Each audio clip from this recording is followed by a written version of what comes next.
I'm going to shake the ladder a little bit. I want to challenge your thinking. I want to show you some things maybe you haven't seen before, maybe in a way you haven't seen before, and I'm going to start right here.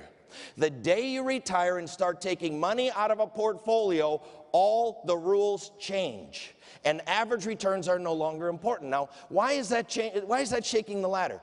Well, if you think about it, your entire life, you've not been a retiree, you've been a saver and an investor. Guess what? Your clients, their entire lives have not been retirees, they've been savers and investors. And as savers and investors, we all know average returns do matter.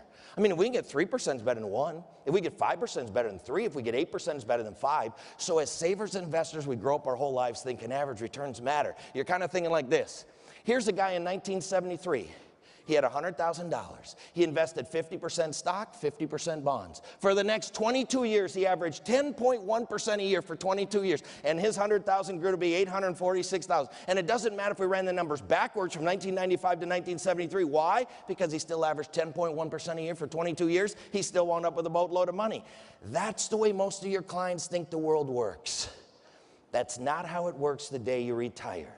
See, the next slide I'm going to show you is a guy who also had $100,000 in 1973. He also invested 50% stock, 50% bonds. He also averaged 10.1% a year for 22 years. But this guy retired in 1973.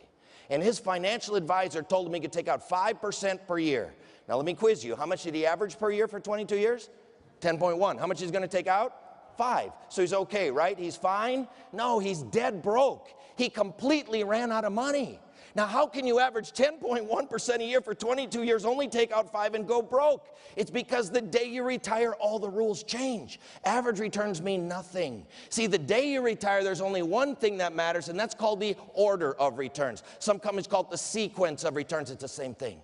Does anybody remember what happened in the market in 1973, 74, 75? The market went down, down, down 3 years in a row. Here's the deal.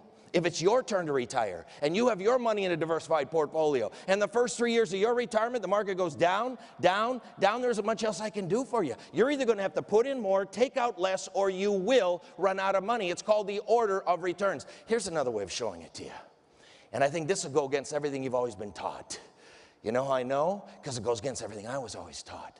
I was always taught the older you are, the more conservative you should invest. I was taught that 80-year-olds should invest their money more conservative than 60-year-olds. And 60-year-olds should invest their money more conservative than 40-year-olds. That's what I was taught. I'll bet many of you were taught that too. That's not what this shows. Both of these portfolios have identical average returns. What's the only difference? The only difference is that the red portfolio lost money early in retirement. It devastated their retirement. The blue portfolio lost money later in life. It had much less of an impact. So if you had to say to me, Tom, when is the riskiest time for a person to invest their money? I'm going to tell you it's right here. It's the last 5 or 6 years before you retire and the first 5 or 6 years after retirement. Prudential calls it the retirement red zone. They're exactly right. You know why?